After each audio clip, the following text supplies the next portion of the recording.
welcome back to the Juve City Tab, back to Black and White Podcast.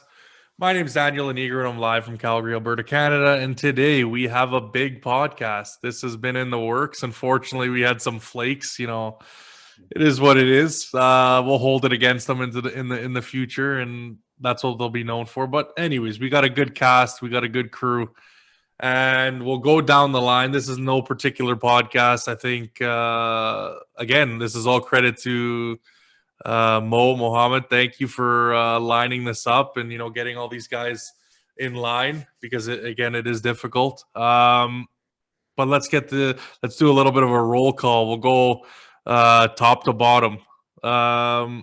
Name, pronouns, what isn't going to offend you, and affiliation, what club you're affiliated to. Let's go. Obviously, we'll go by handle just so everybody knows. Obviously, we'll start with Mohammed first. At Mohammed Garib. I've been on the podcast before, so I Have think you? I've been introduced. Yeah. But what am I supposed to say? Whatever you want. Introduce yourself to the world, my friend. Obviously, I know, like you said, you've been on the podcast before, but Yeah, but should we talk about how we started supporting Juventus or what? I mean, for the guys that haven't been here, that would be perfect. If you want, you can go kind of a little bit back into it if you feel like it, Mo. It's up to you. First of all, I'm not gonna use pronouns because it's mentally ill people use that. Anyway, I'm from Lebanon. That's all there is to say. And Beautiful. fortunately, I support Juventus. I wish I told them. That's awesome. Perfect. Short and sweet. I love it. Okay, Angelo, let's go. I know you've been on as well, but obviously at Wales Golf Madrid. Why'd you pick the handle, and when are you going to change it? Because I chose it because I like Bale. That's it. I don't think I asked you that last time when you came on. Nope. And So there we go. pronouns. If you put them in your bio, you're fucking. I just want to make sure because I don't want to offend anyone today. Yeah. All right, so we got our next guest, obviously at Luigi with how many underscores? Bro, I don't even know, but when I made it, I couldn't remember. I think it's something like 6 or 7, but maybe I should change my handle too. But Yeah, 6 or 7. Yeah. Well, I told Anto, who is unfortunately not here, I said, get rid of that. I'm tired of fucking typing these numbers in every time I got to fucking do a cover. For real. So let's get let's get a fucking real name for starters. But anyways, no, Luigi's fine. I mean, like I said, it's Yeah, it's pretty basic. It's just always been my handle. So I've had Twitter for a while. I've never changed it. So I don't know. I figured I'd keep it that way. Yeah. But yeah, it's my first time on the podcast here, so I think I'm a bit more of a traditional Juve fan than most of the people that come on here.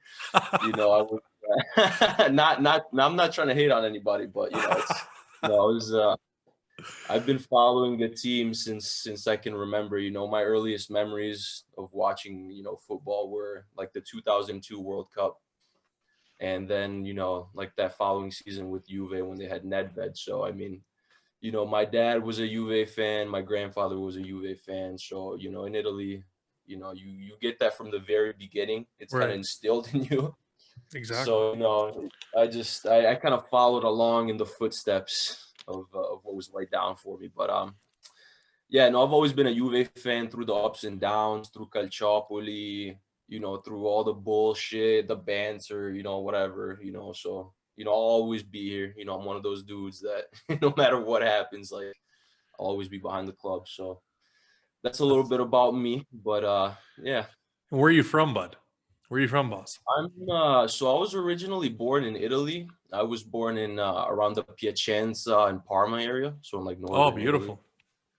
Yeah, it's a very nice place. Very nice place in Italy. Very good food, good scenery. So, and now I'm located in Chicago, Illinois. So we moved, me and my parents moved over here when I was young. So awesome. I moved here when I was about 7 or 8 years old. So beautiful. It's been a while. Yeah, no, exactly. So we got our local Texan who's is duly now changed to his typical Holland image from Reggio Emilia, and then obviously Mo from obviously originally from Lebanese, Lebanon. who's living in Kuwait, correct? You're Yeah, still there? I've never been to America, and the only European country I've ever been to is Italy. Maybe Beautiful. Turkey, if that counts. Beautiful. made Eh? You made the right choice, like Max was gonna say. But yeah, guys, let's get into it. Thanks for coming on. I appreciate you guys actually showing up today, and let's see how this thing goes. So again, If Andrew decides to join yeah, in, we'll get him in. We'll get him in if he decides to wake up from his slumber. We'll get him on here. So that's no big deal, guys. Anyways, obviously, I think I know what I think Mo's position is, but we'll get the newbie, we'll get the new guest. What are your thoughts on Juve just generally so far in the season, up until this point? If you want to talk about players, tactics, whatever, just kind of a general brief for all of us to see how you feel right now. Me? No, go ahead, Somebody Max. want to start? Yeah, so I guess I'll start. So this season, I guess I don't know. I'm a big Pirlo fan, and I know he's got a lot of haters and stuff, but I kind of want to see him do well with the team. So I know he's got a lot to learn, obviously, but I think he hasn't had the worst start possible if you think about it. Right. Because I mean, Juve started slow. They've had seasons where they've had to rebuild and kind of start slow again, like 2015, 2016, like this jersey. This season, like Juve, we're sitting in like third or fourth by Christmas, so, and then really turning it around. So I mean, he's still got a lot to do, but I don't think he's doing like a terrible job. I think he's doing a decent job for like his experience. So I haven't been too displeased with the team. I'm pretty happy with the team, honestly, other than a few like nags, but nothing too out of there. I know Mo's smiling over there, so I think he knows what I'm talking about. Because I mostly only complain about one thing, but no, I've been pretty happy with the season so far. First in the group for Champions League, we got a new coach, we got a lot of young players in this year. I think it's kind of a rebuilding year, and I think we'll still be able to win some trophies. So I'm overall pleased with how the season's going so far. I know a lot of people aren't, but personally, I'm feeling all right about it. So Awesome. That's great, man. Yeah, let's go from one end to the other. Mo, let's hear it, man. What are your thoughts this year? It's actually not as bad as you guys expect. Like, for example, Pirlo, I like him. He's actually my favorite player of all time, but he's not my favorite manager of all time. But I can't necessarily blame him. Like, for example, we don't have world-class players. Only Cristiano, maybe Chesney and De Ligt. That's it. Like our best player is Cuadrado. That's how bad the squad is. So I think that maybe Pirlo he commits some silly mistakes, like late substitutions, like he subs on Bernardeschi when we're losing, Yeah. or a defender. But I think that he's not the main source of problems. I think it's the squad itself and the management and how they dealt with it. Also, in terms of like financially, when you get a free player, you don't, like, no offense to Ramsey, okay, he's good so far, but you don't pay him for 100K a week, because that's basically you're just paying 50 million anyway. You just pay 50 million. Yeah. Exactly. So what's the point of the free transfer if you're gonna pay him high wages? And he doesn't even play. He's like most of the time he's injured. But I think that the main problem is with the squad. Like for a club like Juve, a world-class club like Juve, this is disgraceful, and they need to improve. But I think Pirlo can do so well if he gets the players they want. Except for Chiesa, the only mistake he made was choosing Chiesa over Aouar as well, because I read some report, I don't know if it's true or not, that he actually chose Chiesa over Aouar. So Fuck, I wish we had Anto on this podcast. I really wish we had Anto on this podcast. Damn. that's the only. That's how I feel. But so far, it's at least a slight improvement from last season, despite us third place being third. Oh place. yeah, for sure. And I think there's again, I think you made some really good points, Mo. Again, I agree. We haven't been perfect yet at all, and haven't been perfect for a while. So again, we'll see what happens. Angelo, what are your thoughts since the last time I had you on? I think Pirlo is doing an okay job. A couple of days ago, I called him an ape, and then And then Barcelona happened. yeah. Dude's an ape in Serie A, that's for sure. Oh, I know what's going on with Pirlo. He's making like our shitty players super good and then making Dybala look like shit. I don't know. Fair point. Very triggered by that. That's a fair point. What but about McKennie? Is he your favorite player? No. What? What? He's from your hometown there, right? How's that for my hometown? Weston McKinney from Reggio Emilia. Yeah. What's the McChicken, bro? McChicken, yeah, I gotta laugh at that one. That's Oh. a beauty. But we'll get into obviously the Juve Barca game. So guys, what were your thoughts? Obviously, a huge win, shocked the hell out of me. I think in the second half was a little bit over like again, usually I'm riding the wave of Twitter during the day, during work. I don't get to watch these games, so it seemed like it was a flawless game. Then I went to go back and watch it, and the second half we were sitting back a lot. But what are your just initial thoughts? Obviously, again, it's still a very positive result. Can I start? Yeah, go ahead, bro.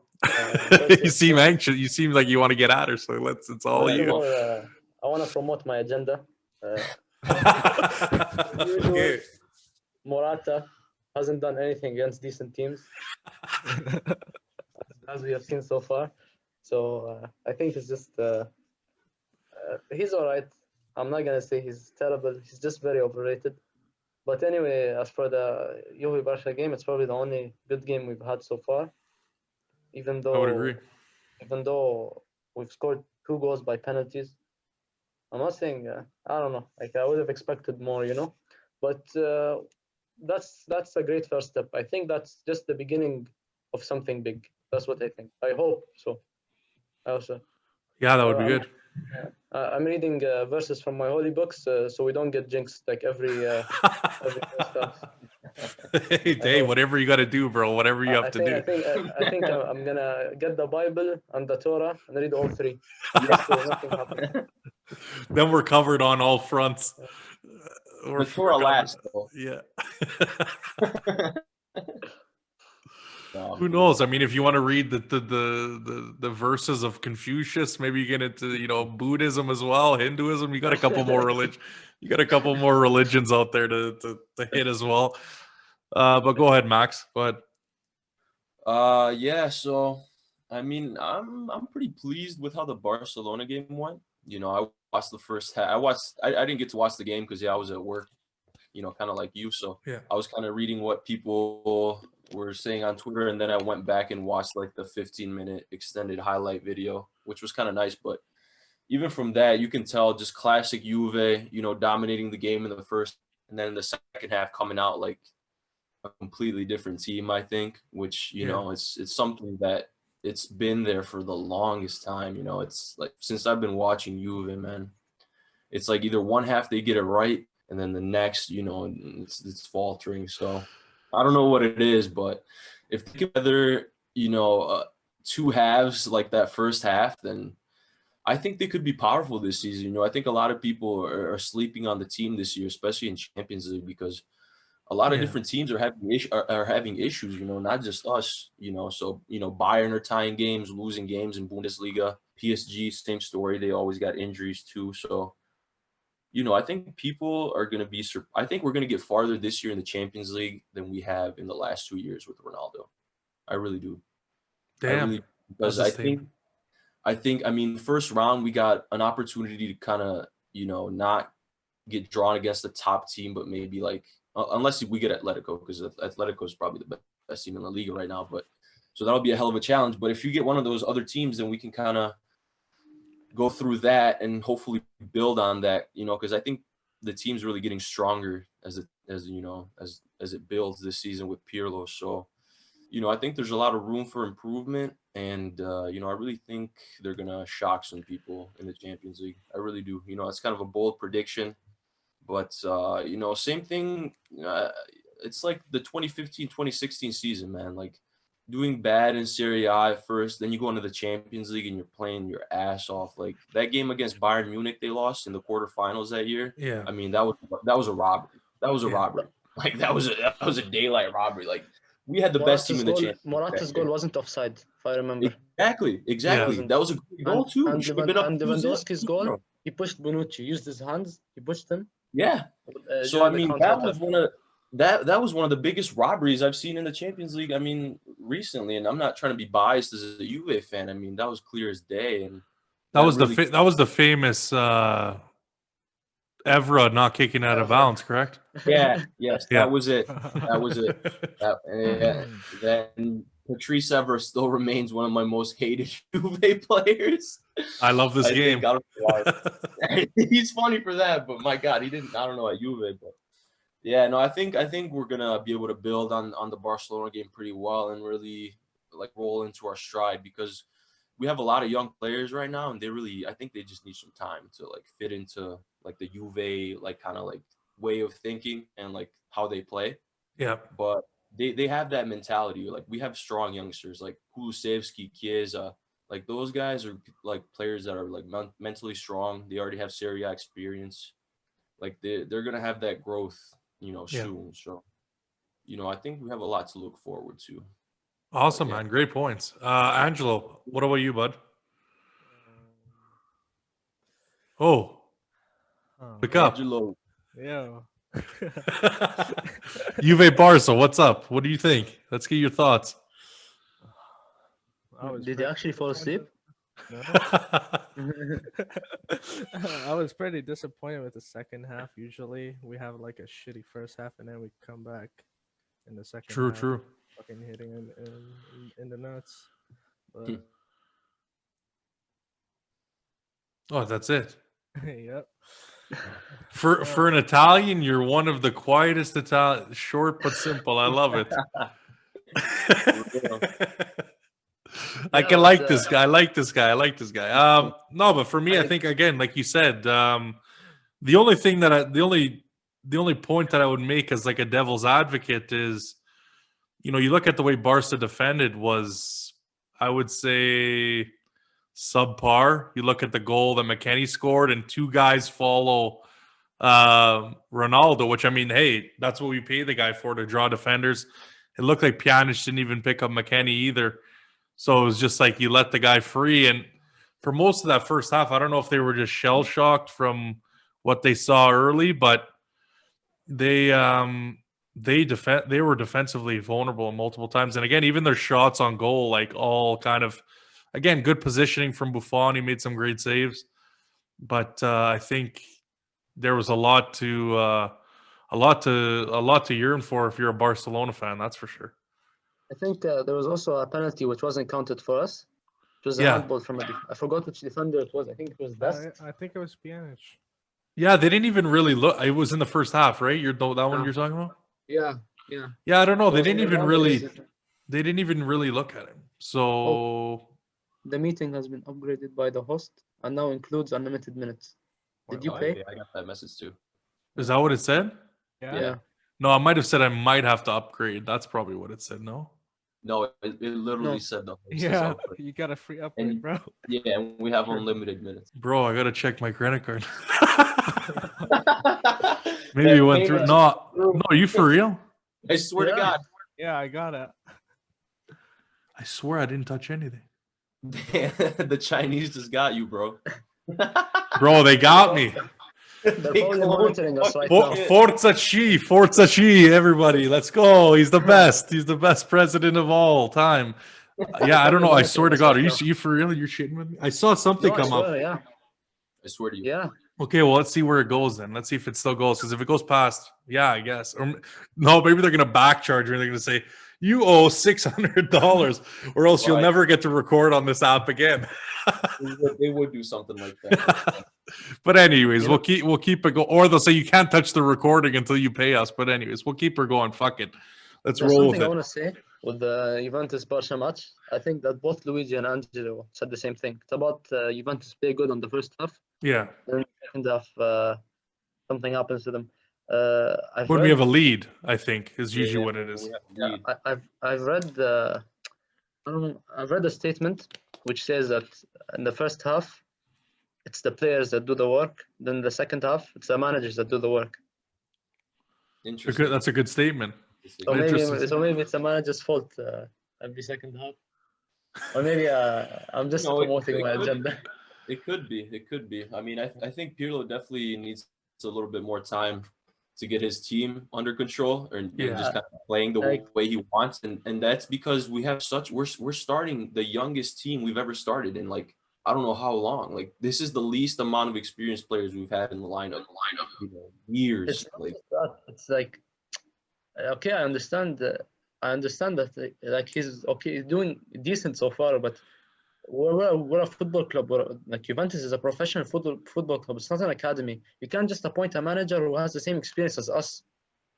that's true. No, that's definitely a valid point. That's definitely a valid point you made. I think a lot of the sub problems are because he's trying to give him a little bit too much of a leash because he's like kind of in that player mentality. And I've talked about this a couple times on the podcast already, in previous podcasts, that when you have that player mentality, you're almost thinking, okay, no, give him 5 more minutes, give him 10 more minutes, he'll do better, he'll pick it up.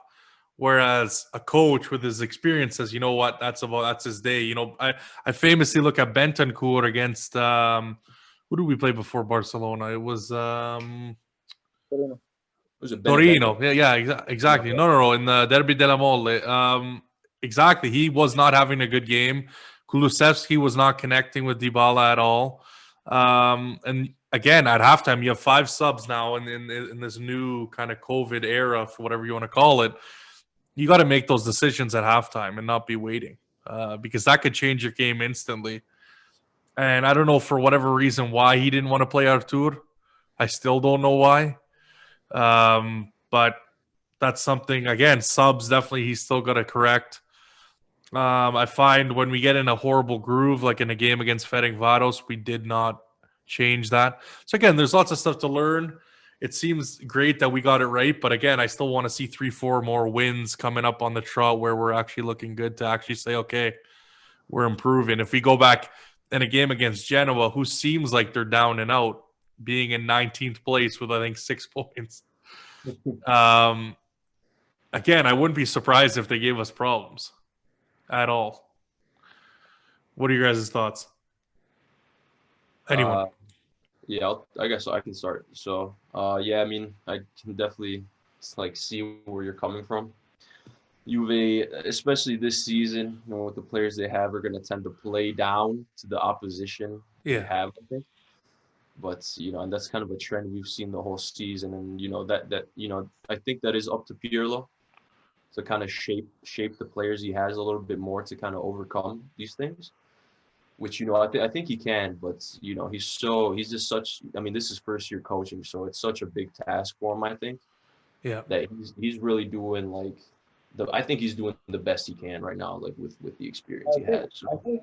I think there are advantages here. I think there are advantages to this. For example, he's improved certain players like Danilo. Danilo is amazing right now.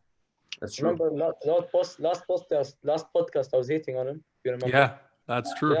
Yeah. Actually, my thoughts on him turned 180 degrees. Like he's really good this season. And Cuadrado, he plays like a donkey sometimes, but he's actually doing a decent job as well. Yeah. And he's actually turned a few players decent. Bonucci, there's no hope. He should There's just no retire. helping. Angelo, you got any comments? Who, me? No, Angelo. He's talking to me. I heard actually. Okay. Yeah, no. I love this guy. I Wow, love this guy. Angelo. I love this guy. Anyways, we'll get into the group stage next because obviously that's, the next pressing issue. We have a bunch of options that are going to be coming up. What are your thoughts on? I'll give you the teams. Obviously, Atletico Madrid, like someone mentioned earlier, Porto, Sevilla, Leipzig, and Mönchengladbach. So, give me who do you want and why? Let's go, Mo. Start her up. Actually, no. Let's go, Angelo first. Who do Okay. you want, Angelo? I don't know. Aziz posted like an auto drawer on Twitter. I did that, and I got Borussia Mönchengladbach. Oh, okay, that's I it. don't know if That's an interesting draw, though. I think yeah. they Let's put. just go with that. So you go with that's what you want. Okay, Mo, who do you want? Last time I chose last year, round 16, I chose Lyon and we got knocked out. So I don't know if my choice is gonna help. What are our options again? So we got Atletico Madrid, FC Porto, FC Sevilla, Red Bull Leipzig, and Borussia Mönchengladbach. I actually don't mind any actually, including Atletico Madrid. I don't mind Really? any at all. Yeah, I mean, You're flipping your stance. Before it's like pick the easiest team. Now it's like pick whoever. I don't give a shit. Take them all. no, actually, the teams that qualified, like, I don't know. Okay, they've done a good job qualifying, but I think it's easier this season because last year Lyon had like really good players. Really good players. Yeah, So, I think honestly, I think this year I think it's going to be difficult because you have teams that actually have experience. Like that's my in the round of 16, it's not going to be an issue. Like maybe Atletico is going to be the most difficult for us, but we've always beaten Atletico. clip And that. Someone clip that.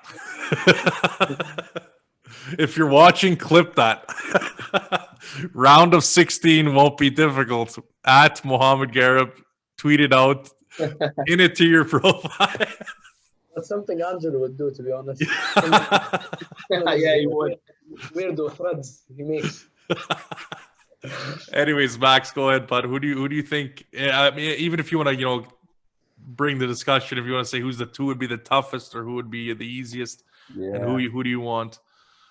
Yeah, it's all those teams are actually not bad. Those are all pretty solid teams. I think the standout is definitely Atletico. Yeah. Because I really think Joao Felix is probably like the best player in La Liga right now. I mean, he's having a crazy season. Like, oh yeah, he's really having an amazing season. He's kind of bringing that team together again.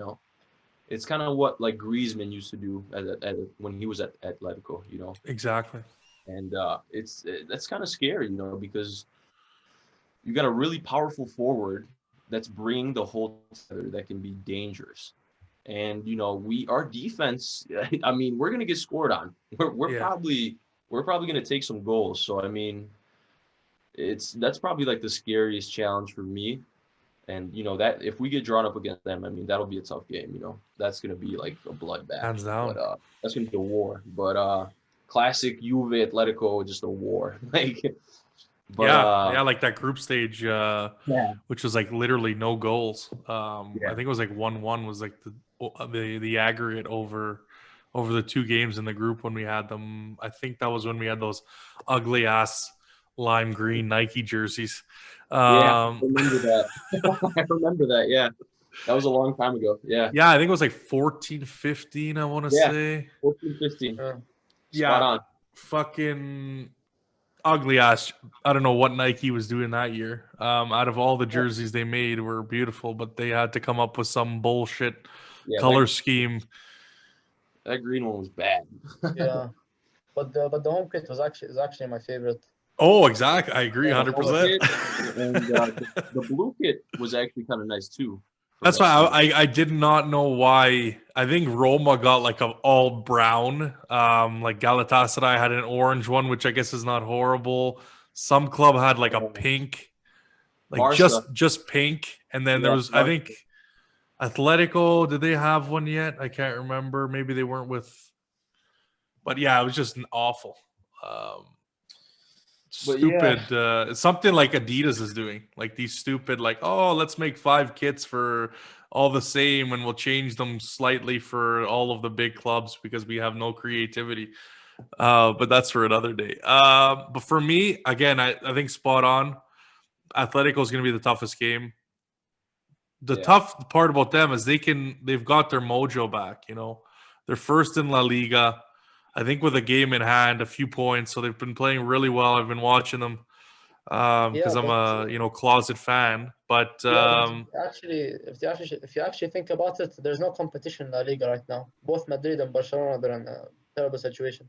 For sure. But I mean, you got some good teams there. Like you got Sociedad, who's in second place. They got a stud in Oyarzabal. Like I said, Atletico's playing phenomenal. And again, they play in that 4-4-2, so you know they're going to be solid defensively, especially under a team with Simeone. But so yeah, that's what that scares me. And then again, like I said, I think this is the most even set of opponents that we could get. I don't think you could say that anyone is, barring, I would say Atletico's your top and maybe Mönchengladbach is your bottom, just because they have the least experience. But look what they did. I mean, they beat Madrid. They took some points off of Shakhtar, who's a perennial, Champions League team.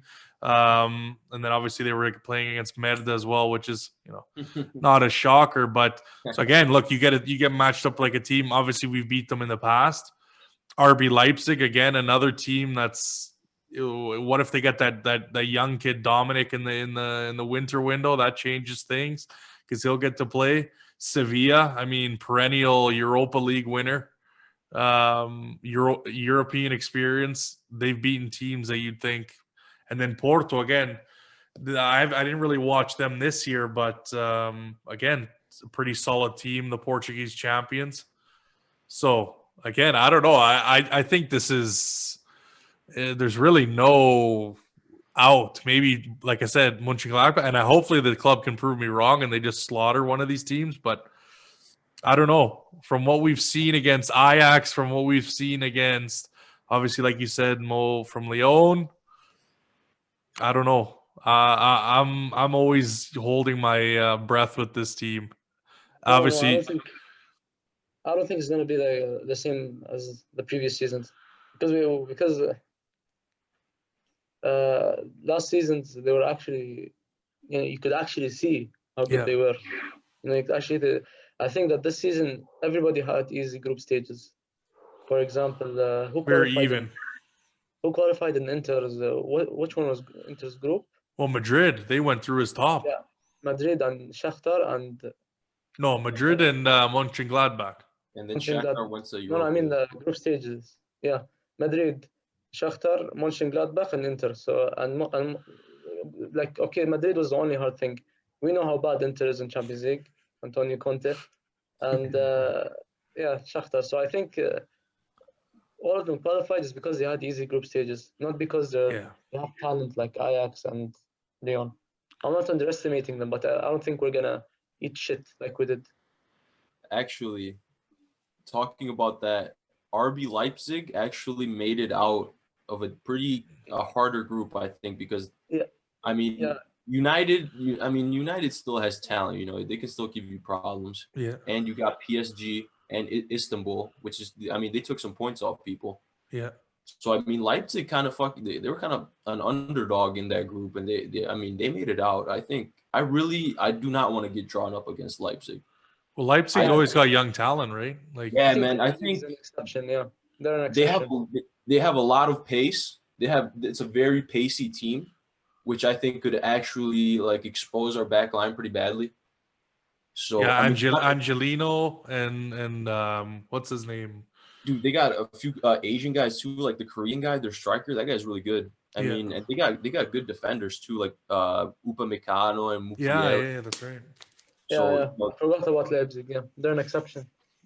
Leipzig, I think, would give us a lot of trouble. I think they would give us a lot of trouble. So I would rather be placed up against like Mönchengladbach. I think I think a Bundesliga team would suit us a little bit better.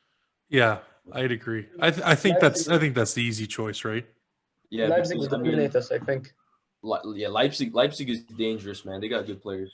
Look, I think a bunch. Like, I mean, Sevilla, they got, I think, Rakitic back. I mean, they've got players. They still haven't really had a big rotation. So they got guys that have won trophies and won knockout matches when it's counted, right? So, like I said, I don't know. I don't even know who to pick. For me, again, it would just be the default Mönchengladbach, just because, they're the least experienced out of the bunch. And like you said, Istanbul Basaksehir was the Turkish champions. So again, that wasn't an easy group, and it's weird. Man U beat PSG, and that group. It seemed like this year had a bunch of really even groups. Like the talent was spread. There was no really group of death or anything like that. So we'll see what happens. And just to plug a little bit, I'm going to be doing a live stream, obviously before and during the group stage, guys. So if you want to check that out, join me. We'll shoot the shit and see what happens and see if there's any warm balls or not. We'll have to we'll find out after the draw. But yeah, guys, so join me obviously on my YouTube channel, Juve Back to Black and White podcast, and let's make it fun and hopefully a recurring thing. Whenever there's some important games and stuff like that. Let's get into a little bit of controversy, and I know this is gonna take some opinions going back and forth. Obviously, in the news, Paulo Dybala obviously signing a new contract, but also swap for Pogba again, maybe. I just want to get your thoughts. Do you think it's possible? Is that what you would like to do? Would you just like to sell Dybala? Would you like to give him a contract? You guys let me know. I think Max and Daniel should stay out of this. It's just between me and Daniel. Yeah. Well, I think everybody knows my opinion, so I don't need to say that. I've said it enough. Me and Luigi versus Mo. Oh boy. Look, to be honest, can I start? Go ahead, man. Go ahead. You let it rip. Look, okay, despite my feelings for Dybala, I like him a lot. If we're gonna swap him, we swap him with a better player. You don't swap him with a player who's been terrible for 5 years, who's going to demand a lot. True. And by the way, Juventus financially they're struggling, especially after COVID. So we've seen how he acts when we don't please him. We've seen how he's acting with United. What makes us think that he's gonna act different with us? Is it because he's back with us? I don't think so. I think he's not gonna change. He's become far too arrogant, and I wouldn't swap a player who has been terrible for one season and has given everything for us the previous season. So no, I don't want him back, especially after he talks shit about us. Fair point. And I think you could also say too that if we can't afford Dybala asking for 15 million and Pogba's making 18 million right now. Yeah, so I don't know if we can't afford it or we don't want to give it to him, but anyways. Especially over the fact that are we gonna buy him or is his contract? Does his Well, contract have a huge clause? Again, that's the rumors. Obviously, I'm going to have Max Statman on, so we're going to talk about transfers in the coming weeks, and I'm going to see what his take is on, there's been a lot of talk, Romeo Agresti, Fabrizio Romano. Again, is it going to be a swap? Is it going to be, I don't think United is financially sound either. So is it going to be like an Artur Pjanic deal where you inflate their values to get the plusvalenza? I don't know. It could be that. Is there going to be some money thrown around? Does Man United think it's an even deal? Again, there's lots of details, right, to work out. It's only kind of been, just thrown around there. Oh, we're going to swap one for the other. I don't know. I'd say at minimum you'd have to do a swap, one each, and then maybe like inflate it so you can get some, plusvalenza, so you're not in the negative. Like I said, if you are going to do the deal, but again, that's all chit chat, and everybody thinks, what Romeo Agresti and all these guys say is gospel. So I guess listen to them. But for me, I think it's all to be determined, right? We don't know who's coming, who's going, and what the money situation is like for us. But yeah, let's keep going on with these takes. Thanks for that, Mo. Appreciate it. Go ahead, boss. You want to go first? Whoever wants to counter that. Take it away, Angelo. I'll follow you up. All right. Mo probably thinks I want to sell Dybala right now, but I'll give him another 6 months. But like a direct swap with Pogba, I don't think that's worth. We have a bunch of shit players like Bernadeschi and Khedira. We can give them.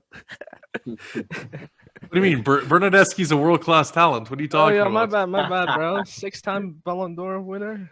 Shit, He's scored for the national team. I know. But like, if we're gonna swap Dybala, I don't think that's worth. We should just sell and get cash instead. But I'm not saying we should sell him right now, okay, Mo? I know. That's not what you were saying in the group chat. But Hey, that was a joke.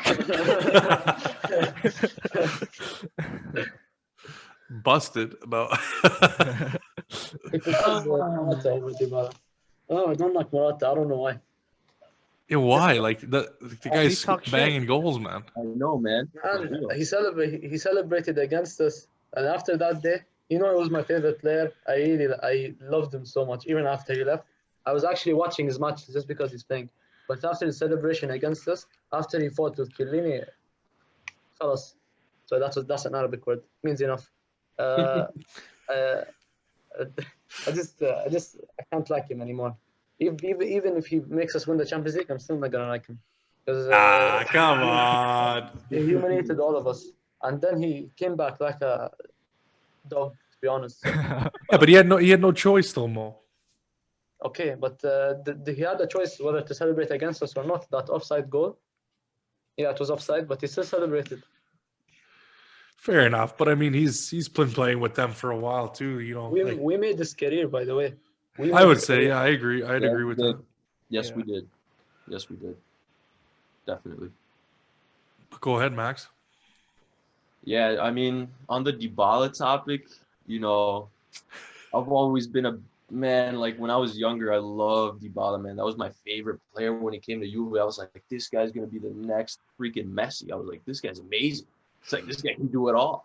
So I used to be the biggest Dybala fan up until, I think, maybe not so much last year, but this year it's been kind of like waning down on me because he had a good season last year, but the season before that was terrible. I mean, it was a terrible, I'd agree. awful. So he comes back, he had an awful season, then he comes back and has, a good season. And now he's back, like way down again. So it's like, if you're going to be asking for that salary, then you have to have some sort of consistency at that age, because he's 27 now, that you can bring to the table if somebody's going to offer you that contract. You can't just go bouncing up and down. And I really think his performances have been really poor this season, especially like his positioning, man, like way off. Like, yeah, I don't know if it's him or like the coaching modules or how the team is set up, but like it just looks like he's out of position all the time. I mean, he's like overlapping Cuadrado and he's playing as a second striker. So yeah. half the time I'm like, dude, like this is not that was here before. I don't know if it's mentally, or I don't know if he hit his prime already. He could have hit his peak already. I mean, he's had hell of great seasons at Juve. So I mean, that's going to be hard to replicate. So I think it'll be really hard to give him. So for you, it'll be hard for me to justify Juve giving him 15 million.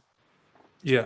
Right now, and I mean, if we sell him right now, we would probably be able to get a decent amount of money that could be reinvested, into potentially, another top player, or something that can add to the squad, really like complete the squad is what I'm trying to say. Because, okay, so you give Dybala that salary and then, he keeps playing like he is. And then, what do you say? It's like you're stuck with another dude on contract with 15 million that nobody's going to want to take. So how much honestly, how much do you think we're getting now? Dybala? Yeah, exactly. We go to market in the winter. How much do you think he's going to fetch out of, and again, it doesn't matter what team, but just what do you think his value is worth? Yeah, so I think it was like last summer or the summer before where we were getting bids from Tottenham and United. People were offering like 70, 80 million. I don't think we're going to be able to get that much now. I really don't think anybody's going to offer that much. So I would be if somebody were to come in and was like, look, we'll take him off your hands for like 55, 60 million or something like that. Dude, Juve should be like on that. That's like money. We need that money right now. Like these are times where like, it's not like where it was flowing before, where we were selling Pogba for 120 million pounds or whatever, selling players left and right. Like, we have huge players on contract, like Ronaldo, people got to get paid. So if we sell him, it would generate, a decent amount of money, which I think we could reinvest into potentially completing the team, a little bit more, which I think it's really like a crucial thing right now. Fullbacks, mid. Together. So, We yeah, don't need fullbacks. Sorry? With Pirlo's formation, I don't think we need fullbacks. I disagree. I think we need. I think Cuadrado is not the guy. He's not a fullback. He's not a fullback. I mean, offensively, he's been amazing, and but he's not a fullback. Exactly. You can play. He's not Danny Alves. He's not gonna go. He's not gonna score you goals, assist, and then come back and recover people from 30 yards down. Cuadrado's beat, dude. He can't play right back. Like he should be like what his position is. He's playing right winger. Oh, exactly. Exactly. I agree. He's not playing right back. Like he might be like the team should say right back. Yeah. But the way he's playing in the team right now is a winger. So well, yeah, he's higher up than even Dybala. Exactly. I mean, he's playing the right wing. I don't know. And I think that is a huge detriment to the team having him that like far up the pitch. Like that's what Kulusevski should be making, like breaking up the pitch. That's what Kulusevski should be, and linking up with like Dybala. Instead, you already have Cuadrado all the way up there taking up that space, and he's there all the time. Yep. And people are like, "Oh, he's getting assists, he's getting this and that." Dude, he's bouncing in 30 crosses a game. Like, well, exactly. One of them's gonna pop off somebody's head. Like people are losing their minds over this guy. Oh, he's good. He had 2 assists. Yeah, bro, he's popping in 40 crosses a game. He's a right winger. Look, in that game when we played Ferencváros, I believe it was, and we scored on the last minute, we put in 20 crosses that game, and one of them worked. Exactly, and then people are lauding Cuadrado after the game, like, "Oh my God, this guy's so freaking good. He's got all these leading assist taker in the Champions League." I'm like, dude, you watched this guy play for 5 minutes. He should be playing in Serie B. Like, I'm not shooting you. Like, well, that's why I don't know who's watching these actual are you not watching the offense? Are you just watching the offensive end and then going to your phone when it's in the defensive half? Because it's like, and also building up play. Like probably our worst player building up play is Cuadrado. I mean, those short passes, those 1-2s he makes, he maybe hits like 1 out of 6. The other 5 times he's giving the ball away. People are on the counter. And he's so far up the pitch that he can't come back. So we're playing down a man on defense. So it's like, dude, we desperately need a fullback that is playing there instead of Cuadrado. Yeah. So we can have somebody on defense that can build up the play correctly to our offensive players that are supposed to be in that position that can then take over, and fill those spaces that Cuadrado is like taking up right now. I think the team would be much more, balanced if we actually had a nice right back in the team, It looks like Mo's gearing up. Let's hear from him. No, I actually agree with him. Cuadrado's a donkey. Agree. But I think we need wing backs to satisfy Pirlo's formation, not fullbacks. Or are they the same thing? I don't know. Yeah, but see, the thing is, you're not if you're gonna play with that 3. You're gonna need guys that are gonna go up. Remember when we had Lichtsteiner and when we had Asamoah? Yeah. Those guys would go up and down, and they would at 90 minutes they were not even tired. Okay, maybe Lichtsteiner, once he was getting older, again, even I can't remember which game it was. I believe it was against Benevento. The last time we played Benevento, we had Marchisio in the lineup. We had Lichtsteiner on one side. I believe we had Alexander on the other side, and I think we scored I think it was 4-2 or something like that. Crazy game, but again, it's really nice to see Alexandro fully there. Yeah, but I would almost put Danilo. I'd move Danilo as that right fullback. Because I've seen actually good things on the offensive side, and he's been pretty damn solid. A couple mistakes, but pretty damn solid as a center back. So I would make that no hesitation And if that means you can sell Cuadrado because his value's like there, like again, it depends who you got to move, right? Depends what money we need to get, but we need to get rid of some players. We have too many right wing players. When we brought Chiesa in, I said Bernardeschi had to go, no questions asked, because you have way too many players in that position, and it's just not gonna. You're gonna be fun. And then again, well, the only reason we're keeping Cuadrado is because we had him as the right fullback. So again, that's why you keep him. But let's get back to that Dybala kind of talk a little bit more. I want to kind of throw some numbers out before we kind of dismiss, and then I still want to get your takes. Would you take Pogba, even if it wasn't for selling? Let's say we could get rid of Ramsey, we could get rid of Bernardeschi to get some money. Would you go that route? Because that's the route I would go. I would bring him in. I think being in the Juve squad is, you have the Juve DNA. He's back kind of playing in a position I think that he would enjoy, and he has the players around him. I think we have a pretty solid mid, having Artur and having Rabiot play the way they are, even McKennie now contributing and playing well. So I think our mid's pretty strong, and now you add him to it. You have a really strong mid going into the knockout stage and the second half of Serie A. Like I said, if we could get rid of Ramsey, let's say Bernardeschi, maybe even Cuadrado, and Khedira, obviously get that salary off the book. Yeah, get his salary off the books, and maybe that opens up a little bit. Maybe you take the English for some money on the Ramsey and Khedira, and possibly even Bernardeschi, because they overpay for everything and anything. But let's see. Would you guys take Pogba? Obviously, not having to get rid of Dybala if it was a possibility.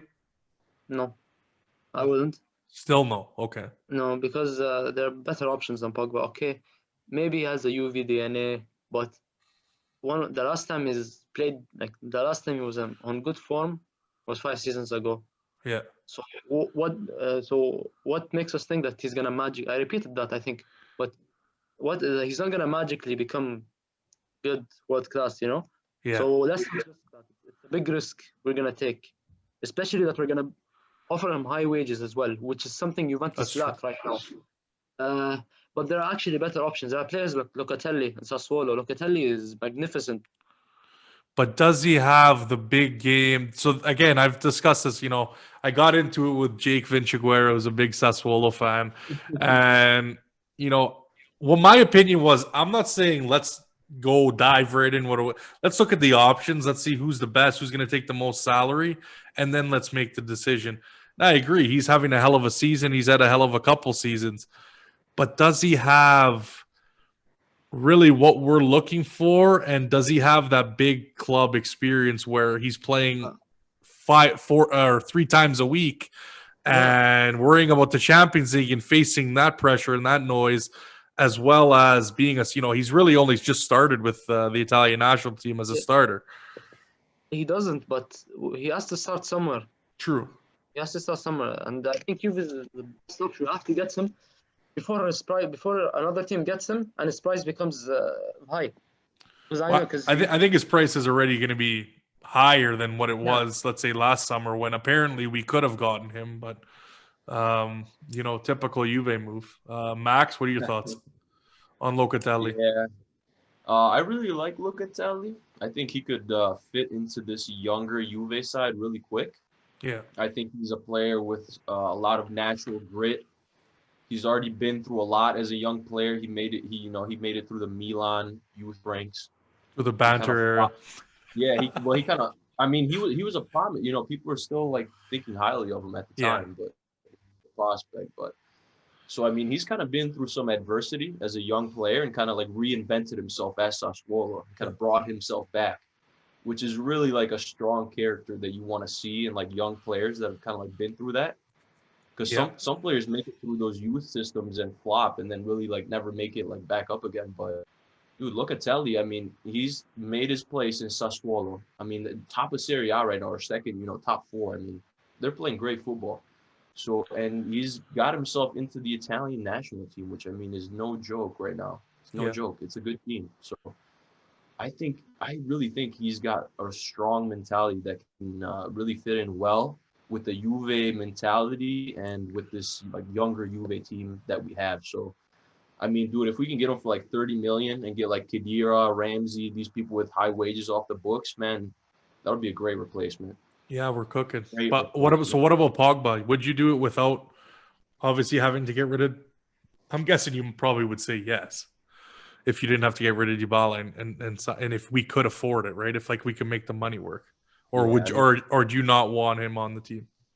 I mean, no, I really like Pogba. I really like Pogba, and he's somebody that played the best football of his career at Juve and for France because it was the World Cup. So let's not, shit on that or whatever. But Well, and his stats I think are very similar. Even at Man United, I think the amount of goals he scored is about the same as when he was at Juve.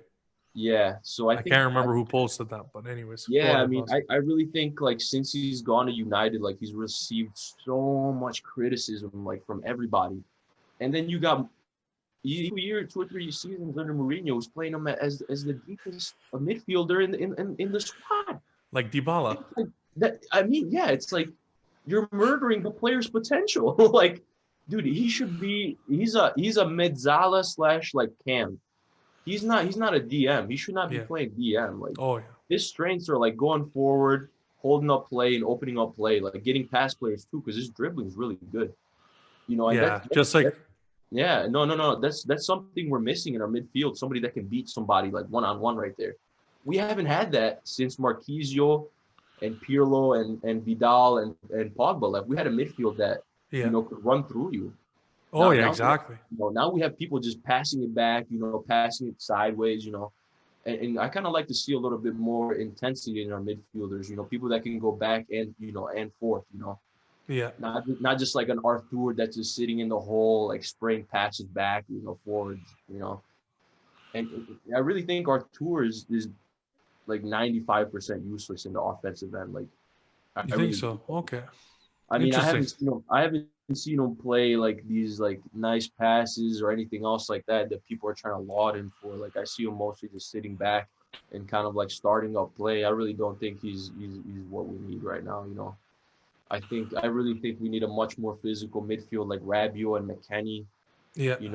I think they've been great this season. I think they should be starting honestly every game.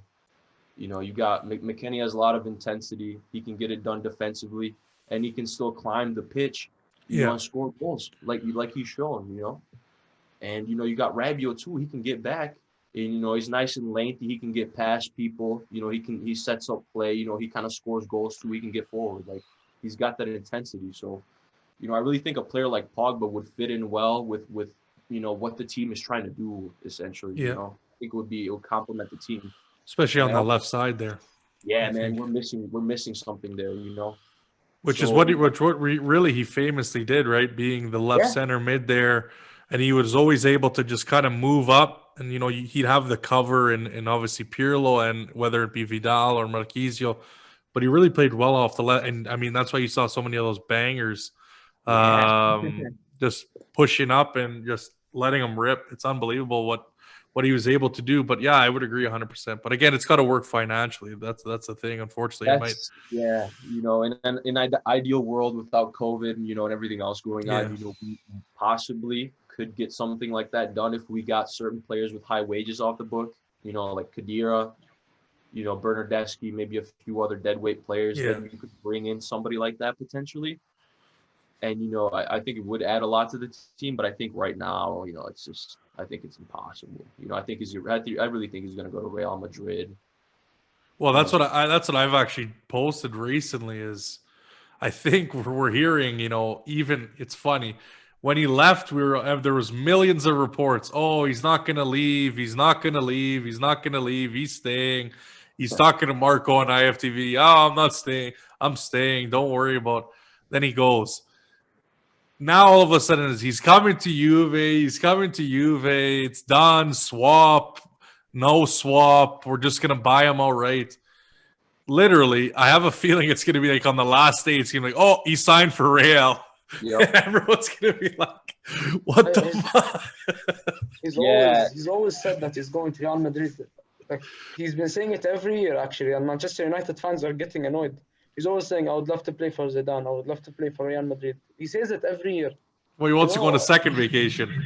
Yeah, exactly. Oh, fuck himself. Angelo, what do you got to think, buddy? Who do you want?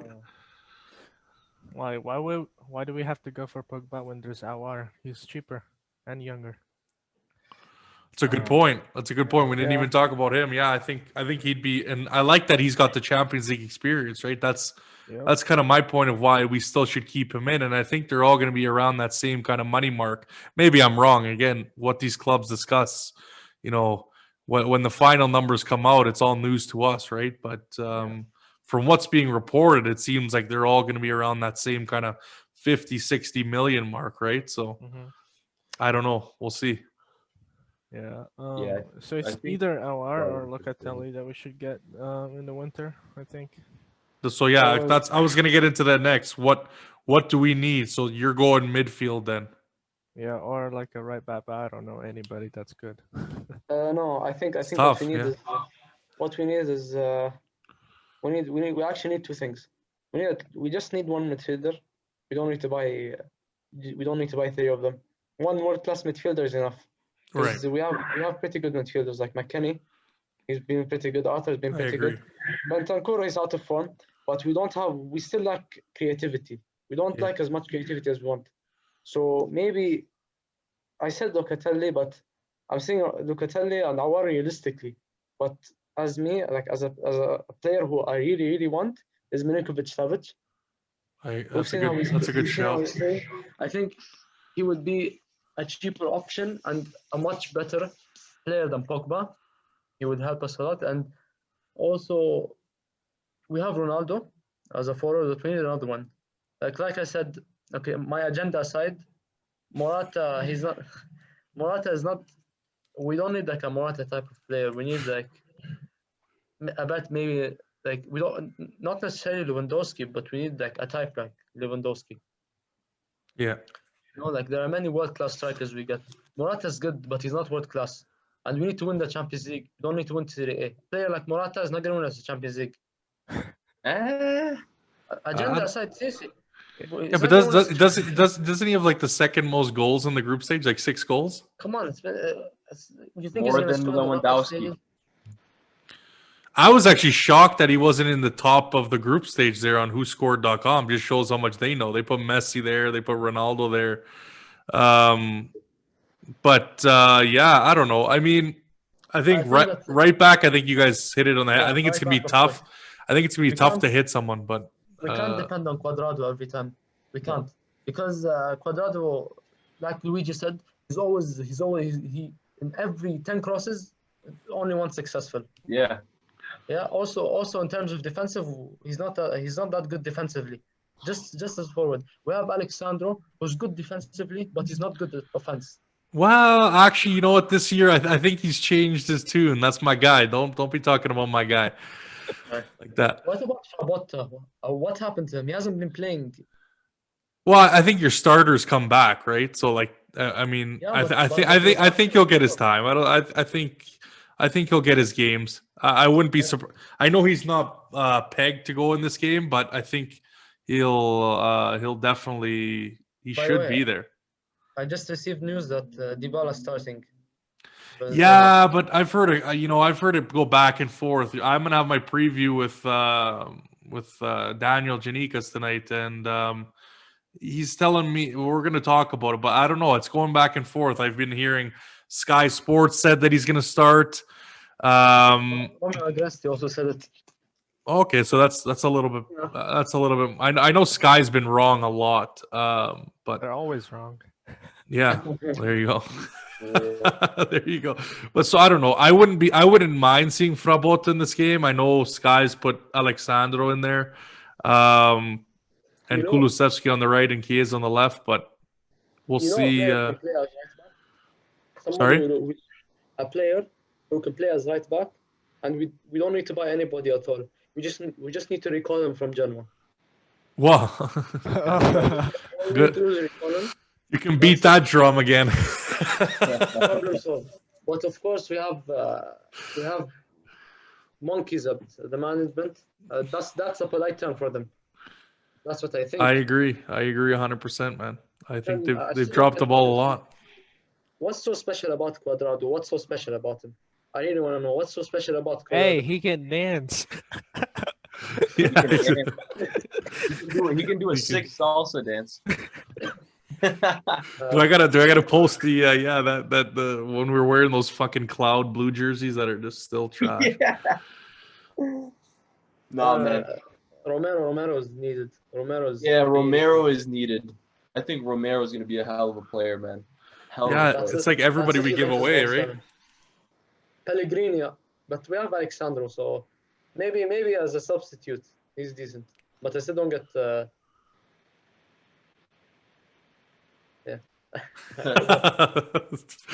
I zoned out. Loading. But I just want to, again, we'll talk, just to finish lastly on Dybala. I know we're talking about hasn't been great, so I just want to throw out some stats there because I just want to prove I got to defend my boy. 15-16, which is his first season at Juve, 23 goals total, 7 assists. 16-17, 19-8. So again, not horrible. Best season 17-18, 26-7. Sorry, I'm gonna cut you off for a second. What's up? Angelo, make sure you pay attention. Bro, I don't really care about like the past. Like if he's doing shit right now and he keeps being shit, and then I don't want him.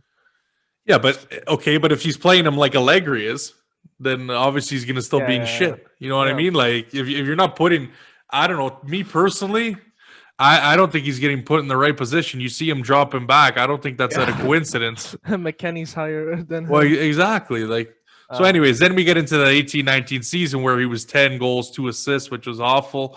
But I think last year, 17 goals, 14 assists. That's huge. Like 14 assists. That's a massive part of the squad. That's 14 goals guaranteed right there. Adding to his 17, which what does that put you at? 27, 31. So I mean, it's almost like he contributed to 31 goals that year. It's huge. So again, we'll see what happens. I mean, he's only got the 1 goal this year.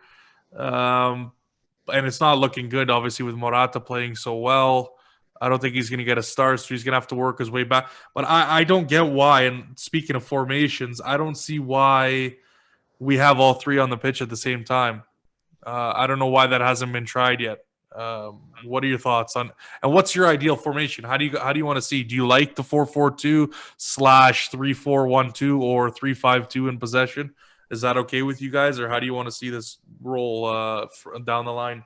Because I like a 4-2-3-1. That's my personal opinion. But anyways, I think 4-2-3-1 is best two formation. Diamond, Allegri's diamond. He used to play He has to play 4-3-1-2. Okay, yeah. 4-4-2 diamond formation, basically. We reached the final 2015 with it. It's actually my favorite formation. Just we don't have the proper players for it. That's true. And we have too many wingers. No, actually, we can sort that out. We put Ronaldo on the left. Right. But we can put, I don't know if Dybala can go as second striker. I don't know if that could work. And Morata up front. As for right winger, maybe Chiesa. Chiesa can be decent as a right winger. But then we have the right back problem. We can put Danilo. But I remember you said that you said you wanted Danilo to be moved to right back, right? I'd have no problem with that. I think he should stick to centre back. Yeah, he has never played good right back before. I think this is the first time he's ever been switched to centre back, and he's having the form of his life. So I think him going to right back is a bad idea. He should stick to centre back because I know Danilo. I know the way he plays. He's good at defense, but in terms of offense, zero. He's not that good. Yeah, but in the formation, he has to cover that when we had certain players. So he was, in possession, without possession, when we go back to a 4-4-2, there was times where he was the fullback per se. Like he was the left-sided, the left back at a couple games at the beginning because we didn't have really anyone to put. So he did have a couple games where he was awful at right back, but there was actually a few games, I want to say, I believe it was in Champions League, where he had some pretty good games as a right back, if I remember correctly. Last year? Yeah, I'm pretty sure. I mean, again, to pick games that were good last year is far and few. But there was a few games where he was pretty key in the right back. But I know he wasn't. Again, when you get a new coach, new system, new kind of confidence, everything changes, right? So I still wouldn't. I wouldn't be shocked if he continued his good form into being a right back.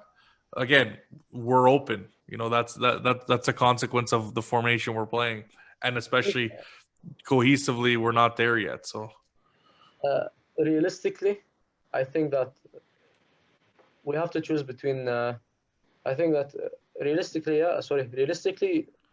Danilo would go right back if they did that formation. I'm talking as what would Right. I was feeling, and I wouldn't put Demiral. We would put Bonucci, unfortunately, because I don't know what's so special about him. Maybe because he's Italian, but he would put Bonucci and De Ligt. yeah. That's a problem as well. I think 3 center backs are needed because one good center back can do all the work, especially that the center backs are very vital in that formation. Like you can easily pierce through them. Yeah. So I think that Bonucci, maybe Demiral should play. Not even Demiral. I actually. Okay. I don't Oh, want to here we go. Hot take coming up, freshly served. Don't say it. Has great potential. Great potential. But he's not better than the rest. And he has the chance to become a really good player. But he still needs to get used to the way to how he's playing. Because I've seen him. He's made a lot of mistakes. A lot of silly mistakes. He keeps committing. So I think I have a point to counter that, him making mistakes. Okay. I think that since he's deployed as the right center back, he's got Cuadrado covering his wing. True. So literally he has nothing there. So he's got the striker coming in behind him, and then he's got the winger coming down with him 1v1 because he's got nobody covering him. So it's like anytime somebody comes down that right wing at us, it's a 2v1. Yeah. Every time. You know, so it's like, you know, you can say he makes mistakes, but at the same time, if you put somebody there next to him that can play and that gets back, you know, that fixes most of the problems, you know. it's entirely his fault, I agree. Well, I think a lot of defenders have made a lot of, like, don't get me wrong, De Ligt's made mistakes, Demiral's made mistakes, Bonucci's made a lot of mistakes. Bonucci's out of the question. Bonucci should just get sacked. It's not like I'm trying to say, it's not surprising that the way we're playing, it's not surprising that guys have made mistakes. I mean, it's just I actually got shit for it because it was the same game that De Ligt pinched and missed the header when who was it? Was it Ferencváros's second game? He pinched and he missed the ball, and then Danilo was on his ass, and then Ozuni scored there, and I called him out for it in the next game because that's when he pulled Dybala back after talking to the ref. And I said we should worry about fucking getting the header instead of fucking talking to the captain who's talking to the ref. But anyways, yeah, I mean, they've all made mistakes. Again, that's just the nature of this formation and being offensively higher up the pitch and pressing a little bit more. So again, you're going to expect it. Don't expect perfection playing this kind of way. You look at Barcelona, again, they've been, even when they've been really great defensively, they've been lacking a little bit. You know, you got to have those players to shore up the back, but you're not always going to get there, right? It's not always going to be perfect. Yeah. No, I think I think if we try to play Danilo at right back and match him up alongside, Demiral and De Ligt, and maybe bring back Romero and have Romero switch out with the Demiral, and then you maybe throw Alexandro at left back, and swap him out with Bota when he's tired. Yeah.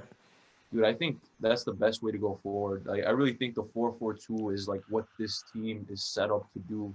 Right. Because if you look at it, if you get somebody at right back, then you have a full back line that can work. Then you got two center mids in Rabiot and McKennie that can go up and down. Right. We have plenty of people that can step in there, if they get tired, for a sub or whatever. We got Bentancur, Arthur, Ramsey that can come in, and potentially, help them out too if needed. And then we got two like really, really, really good wide players. Like, I see everybody on Twitter like disrespecting Kulusevski, disrespecting Chiesa. Like, they have no idea what they're talking about. Like, these are two great wide players. Like, these are some of the two like best like wide players in like Serie A, bar like Hage from Milan and a few other guys that are just insane. I really think that we really have two really good wide players. And I really think Ronaldo plays extremely well in a pair with Morata up top. Yeah. I think that is the best offensive lineup we could put forward. Like, Ronaldo with Morata, and then the two wide players out wide coming in and supporting them. Because if you look at it, I mean, like, Dybala doesn't really fit into like that system. Like, honest to God, like. No, I'm not laughing at you, man. I'm just looking at Mo. Yeah, like, Mo, literally every time he's like smart. He's fucking killing me every time he does it. No, like, you gotta admit, like, Morata and Ronaldo are gonna form like a crazy freaking partnership. Like, I agree, dude. I think they're like playing hand in hand. Like, I think they're like it's gonna form like a Cristiano Ronaldo and Benzema partnership. Like, that's the type of player Ronaldo has always like played off of. If you look at it, I mean, if you look at it, Ronaldo's always had Benzema next to him, and he's always done the best when he has somebody like that next to him. Or Van Nistelrooy at United, or however, Rooney at United, or however long you want to go back. Ronaldo's always playing with a really good center forward, okay, and that's when he's played the best. So who's gonna do that? Morata or Dybala? So you got, and when you put Morata in there, you kind of see the team kind of working. I think it really looks a lot better. The team looks a lot better. I hate to say it, but the team looks so much better without Dybala, and it's such a pain to say that. It's a pain to say that because I know Dybala is a good player, man, but I don't know. I don't know what he's doing right now, man. He's got to figure it out, man. His time's running out. I think his time's running out. His team. Yeah, I think it was good. Well, I'll give you 2 minutes of rebuttal there. It's like a debate. 2 minutes rebuttal. Clock on. Okay, let's go. But no, I think with Dybala, it's I think in the last game he did show some signs. People kind of crucified me for like saying he had great movements, but whatever. Go ahead, Mo. No, it's not actually a debate. I'm sorry for cutting you off. I know I'm doing it often. It's just No, go ahead, man. I love it. I love that you guys are contributing. Angelo, what's going on? You awake over there? Oh. Yeah, Actually, let Angelo come. It's like he's the third wheel, fourth wheel. Facts. Go ahead, Angelo. Angelo's on Twitter. I'm actually. Oh, is he? Yeah, is he shit talking until he's like, these fucking guys never let me talk? Someone.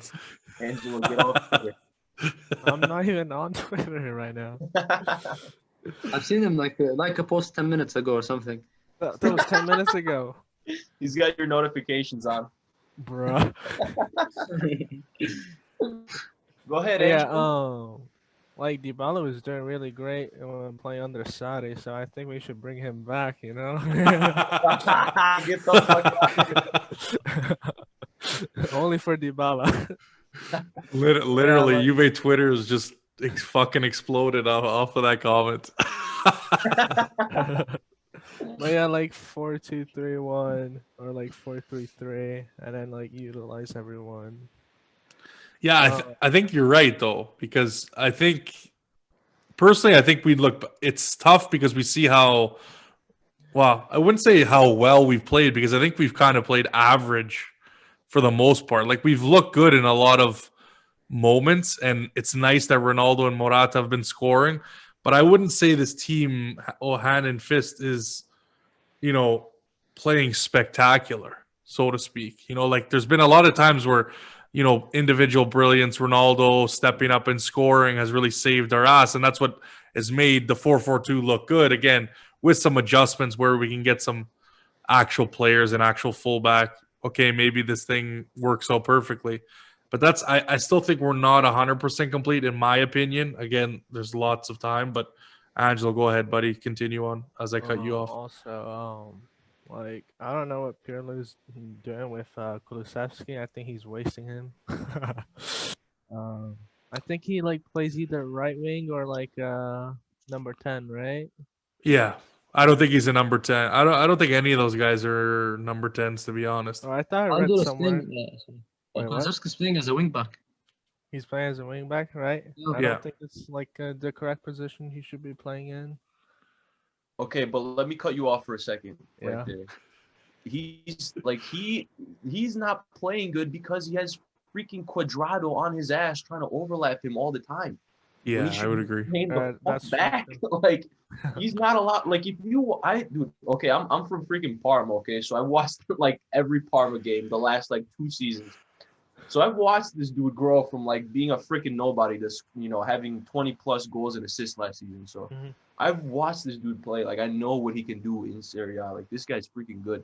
If you let this guy play in a counter-attacking system, just leave him on the right wing, dude. He can burn players, hook up play, get in dangerous positions. Like, but he can't do that if his right back is constantly like above him or trying to get above him, or if that's what the scheme of the team is having a wing back that's gonna like overlap your winger.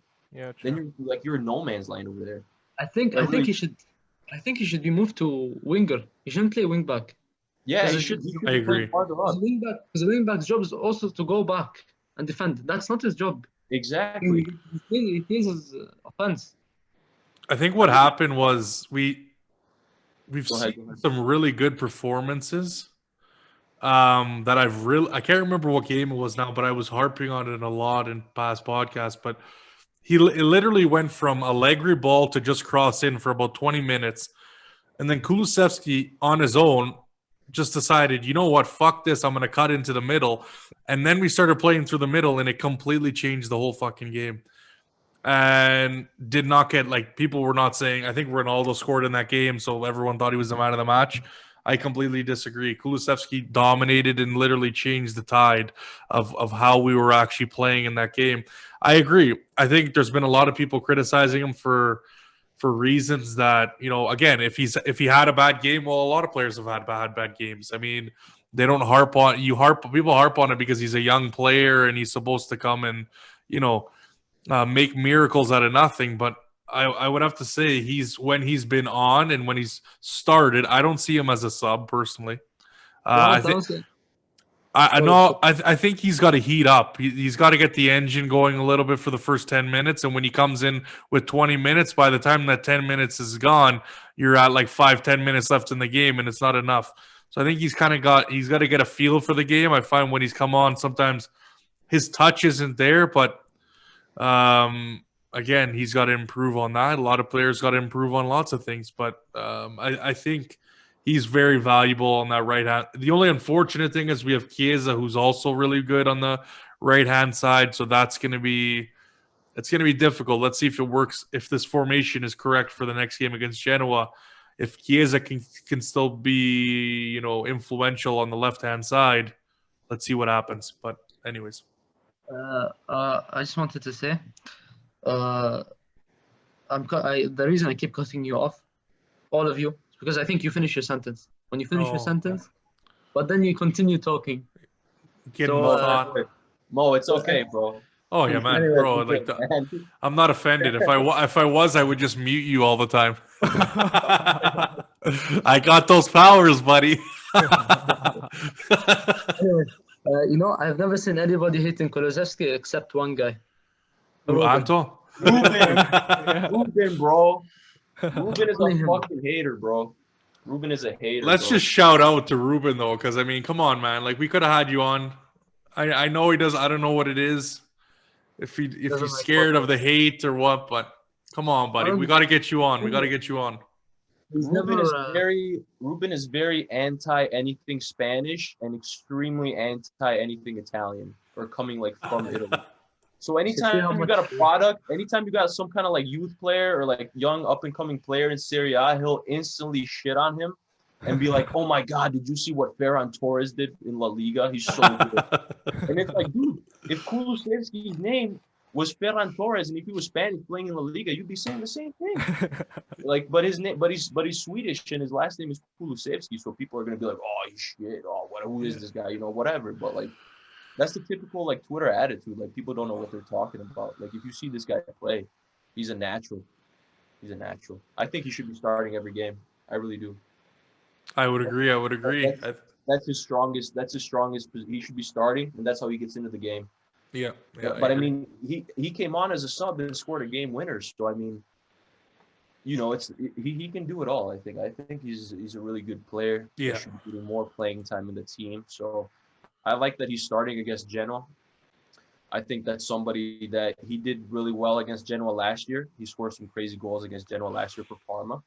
So I think maybe he'll get it going this game, you know. And but I would like to see Morata starting instead of Dybala. Don't shoot me, but I really think that lineup would be perfect if it just had Morata instead of Dybala. But you know, I don't mind seeing Dybala play. Hopefully, he can get a couple goals. He can get something going. He can start heating up and head into the winter break. You know, feeling kind of good about himself, so he can kind of like get his mojo back because. Well, look, we're not going to be successful. We're not going to be successful if we have Dybala playing like this the whole season. You know. Yeah. If he ever gets his mojo back, he's gonna be 10 times the player Morata is, and that's a fact. I hope so. I'm praying every day something like that happens. Like, trust me. Like, well, I think this is the opportunity. I didn't do the preview yet, but I think, you know, one of the points of it, like, Genoa's got a lot of players out. Like they have 6-7 players out. And I think that's kind of the reason. Like, they don't have Perin in, Marchetti as well.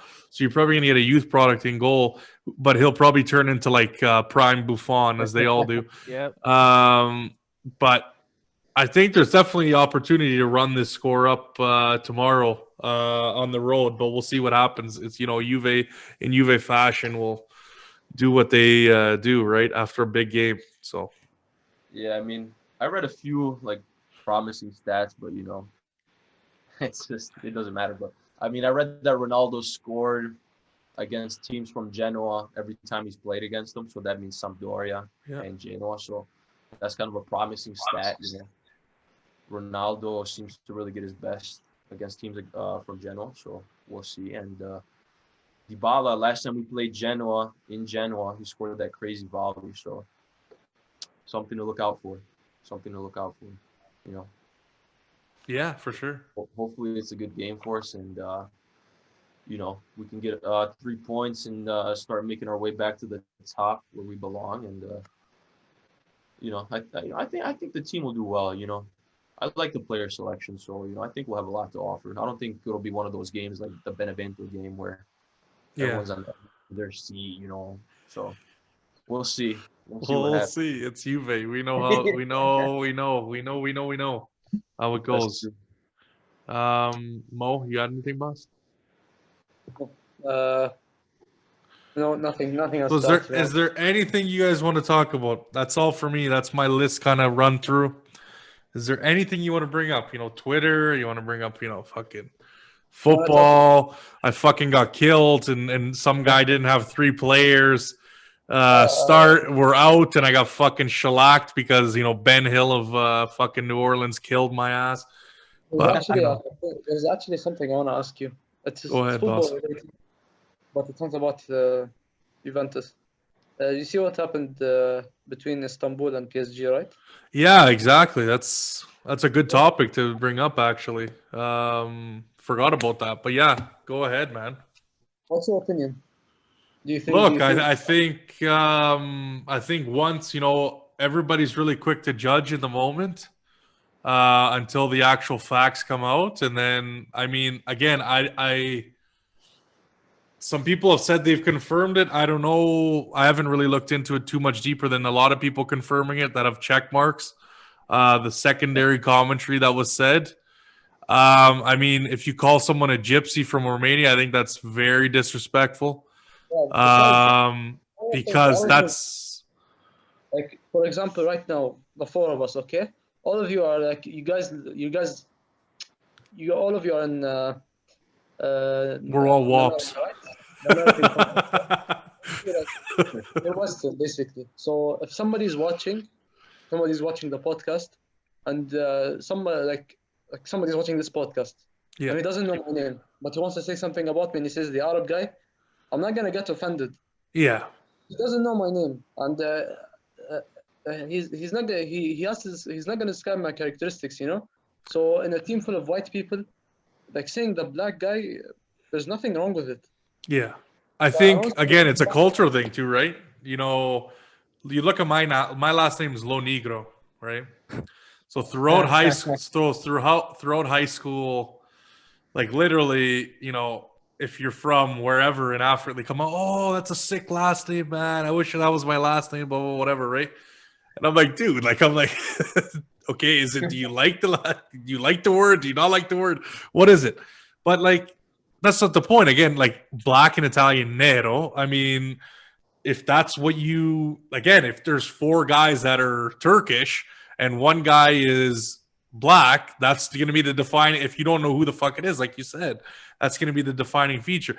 If he actually dropped an N bomb and was like, okay, that's another story. But as a descriptive, you know, in the moment, okay, who was the guy that said whatever, he's been calling us a gypsy all game or whatever the hell it was? Again, if he's like, yeah, it was that guy with the black jacket or that guy who was black, I don't see how he used it in the connotation wasn't there as like a slur. You know what I mean? Like when you're calling a guy that you know is obviously Romanian a gypsy, you know the connotation is that you're using it as a slur. You're not using it. And I know someone made the argument, well, he might not know that gypsy's well, then why would you use gypsy? You would only know the guy's Romanian, you know? Actually, no. In the midst argument, while they were arguing, he actually told the referee, would you like it if I call you a gypsy? And he already called him a gypsy. Oh. So that's hypocrisy, basically. Well, it is. I think cancel culture jumps on anything. And actually, that was one of the things I wrote down at the end, like another topic. I think cancel culture, you know, it was funny. Drew didn't come on, which is unfortunate. But apparently, what did he get banned for again? 12 hours. He was gone. Yeah, he was. He posted the photo of Jack Grealish and woman. Wait, why? Photo Jack Grealish. What's wrong with it? No, he was lying in bed with a woman who was naked. Yeah. Oh. Oh yeah, that's funny. You know, Fuck, man. Daniel, you should meet Sean. There's this guy, Total Delicht. I don't know if you know him. His name is Sean. You should meet him. It's probably the most, you know, he's like the extreme Trump supporters. Okay, so I get along with him then. Bro, he's Yeah, retarded. might be a little much even for you. Well, there you go. I mean, there's a spectrum to this. There's two ends in the middle. So, yeah, that's funny. He's also a Juve fan, but he's anti-Dybala. Not like Angelo. He actually hates Dybala. He's gonna hold on to that forever, Angelo. Hey, well, one bad thing, and now you're a Dybala hater now. So I think join the club. Yeah. In terms of Dybala, right now he's on bad form, so I hope hopefully he actually gets the chance. Oh, but what are these? Before we get off of the incident, what do you guys think about what had happened? We didn't let you guys say, so either Angelo or Max, whoever wants to take that. It's a good point. Is it real? I mean, I don't know. Was there video footage of it coming out, Mohammed? Yeah, I posted it on my thread. Okay, I gotta check it out then. But it's Romanian, but the guy on the YouTube video was translating it. Can you trust that guy? Ask any Romanian guy. It's true, right? I mean, but If only Mo, if only Roger was here, he could translate for us. Roger, Man, man. Roger got banned He's for banned saying for life. wait. He got banned because he said that term isn't racist. That's why he got banned. Hold on. Nah, but I mean, this whole situation was kind of strange because, you know, at first you got the whole victim thing with Yeah. Weibo saying Yeah, people, many. you know, somebody, you know, a referee called them, you know, whatever word may have been said, which, you know, obviously upset a lot of people because, you know, Right. if that was the situation, then it would be pretty upsetting for a referee to go out and just Oh, call a player that, you know, that would be extremely upsetting. Or fourth official. Exactly. Yeah, it was the fourth official. So I mean, and then you got all this other stuff coming out, you know, this back and forth, and then, you know, if you think about it, you call a Romanian a gypsy, or as we call it in Italian, a zingaro. Yeah. I mean, that is like It's pretty well known. That's like Yeah. saying the N-word, you know. Yeah. You know, it's Yeah. that disrespectful That's to them. It's like calling an Arab a terrorist, and then it's not like something nice, you know. No, It's not at all. something- Actually, no. In my opinion, I'm going off topic, but like if my friends they call me that as a joke, you know, I don't mind actually racist jokes between my friends because I know Yeah. they don't. But anyway, I'm going back to the topic. But yeah, basically, you can't just. It's something. It happens a lot. You curse at somebody, like you say something racist, then you overreact, just so everybody can forget what you said and everybody can side with you. So I think that's what he did. He killed the Romanian guy a gypsy. Then all the Romanian guy did was say the black guy. So he overreacted. He started saying you're being racist and stuff, just so people can focus on the referee and not Yeah. focus on. So Yeah. that's what happened. Yeah, no, like Max was saying, I mean, it's pretty well known when you know, if you talk to anyone in Europe, they'll be like, if you mention, you know, gypsies where they come from, like a lot of people will say like Romania is like that's where they come from, even though, you know, gypsies have been, you know, all around or are located all around Europe. And again, it's a negative connotation. It's something that's, you know, unfortunate that's been said multiple times. And again, like I said, you wouldn't use that in a sentence if you didn't know it was a slur. Like there's no real you Exactly. wouldn't associate those two things if you didn't know what it mean. I mean, if you didn't know what it meant. No. Weibo knew what he was doing, Oh, I think. And then obviously devolved into something completely different. And, you know, it's just unfortunate that these Yeah. things are still going on in the game, back and forth. Yeah. Like, So, some and people- if it really is Weibo that started it with the insults towards the referee, then I think, I mean, and then he goes back and hides behind, you know, the fact that the Yeah. referee called him something back. I mean, dude, you're a coward. Like, you're a coward, first of all, and you should be banned for the game for life for initiating something like that. Two.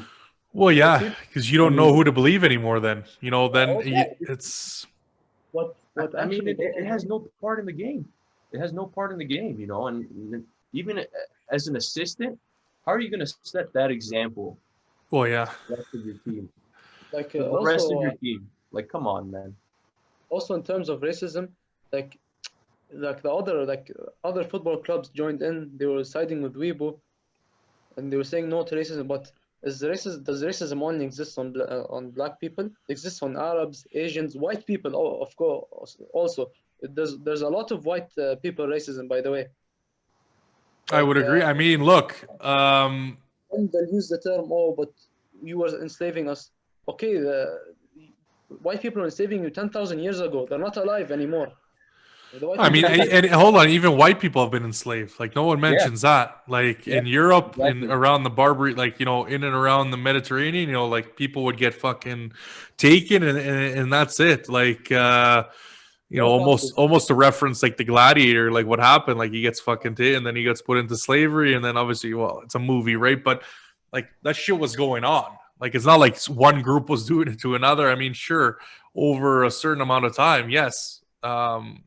Africans have been taken as slaves. There's no doubt. There's no denying that. There's no saying it didn't happen. It's happened. But at the end of the day, you know, when I think the people that are trying to use this as like a card really either don't want to work hard in life or they want to use it as some kind of excuse to get off from the failures they've had because, again, that's all you can do when you're a lazy person. I mean, you look at Italians coming to America, Canada, whether that be after, in the Great Depression or, the early immigration years. We were on the second peg right above African Americans or Canadians. Like Italians got just as much discrimination against them as exactly. So they were second-rate citizens, and I mean, people think, speaking of Columbus Day, and I know a lot of people get shit for this, and I don't know if you guys know or not, but you probably do. But it wasn't named Columbus Day to honor Columbus. It was named Columbus Day to honor 11 Italians who were hung in New Orleans because I believe they thought that these Italians were, they set fire to. I can't remember exactly. It was either they set fire to a building or they were accused of stealing stuff, which was clearly not true.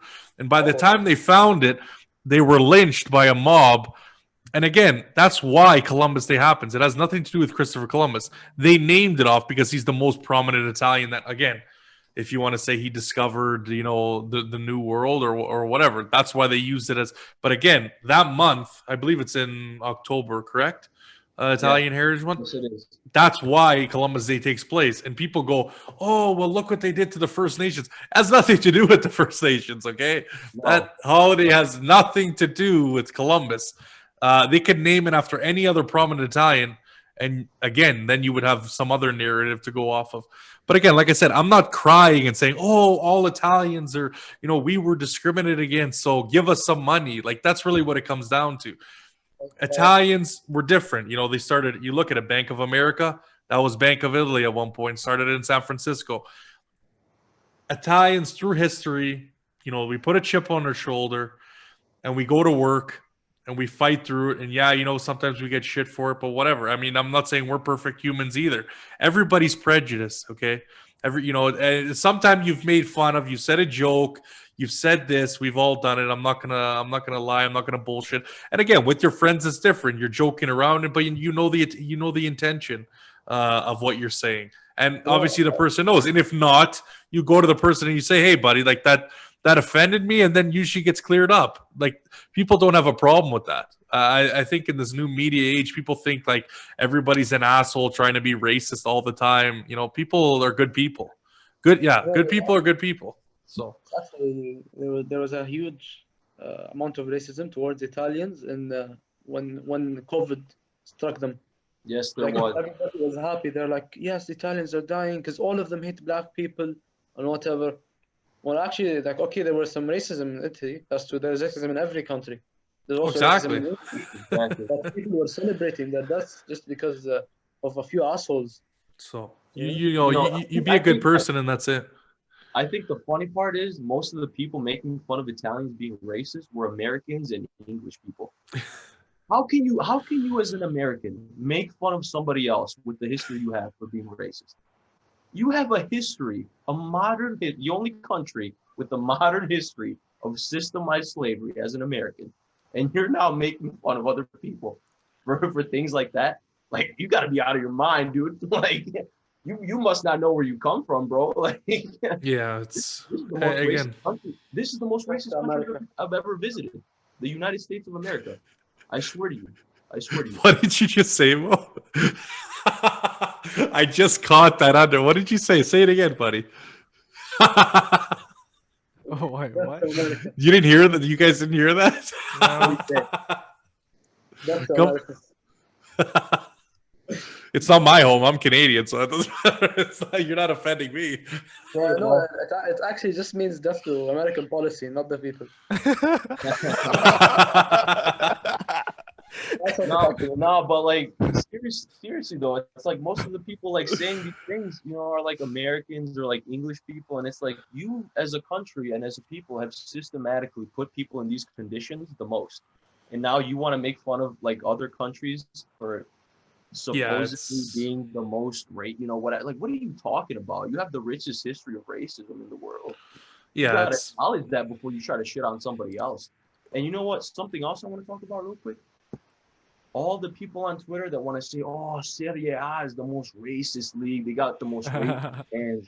No, they don't. Not even close, bro. Not even. Bro, they're throwing bananas at people in Spain, like at Yeah. Donny Alves. You go to England, there's people like at the Millwall game. The players were kneeling for the Black Lives Matter 30 seconds silence before the game. The whole stadium was booing. The whole stadium. The limited capacity people at the last Millwall game. Every single one of them was booing. Every single one of them was booing. And then you got Premier League fans and the famous Premier League analysts that are verified on Twitter saying, "Oh, Serie A needs to take initiatives. They're so bad. Their fans are terrible." I'm like, dude, look at yourself. check yourself. Yeah. Check yourself, bro. What are you talking about? Like, y'all are people gotta think before they come. Like, they tweet this stuff, man. I think Serie A is extremely, extremely disrespected by like other fan bases.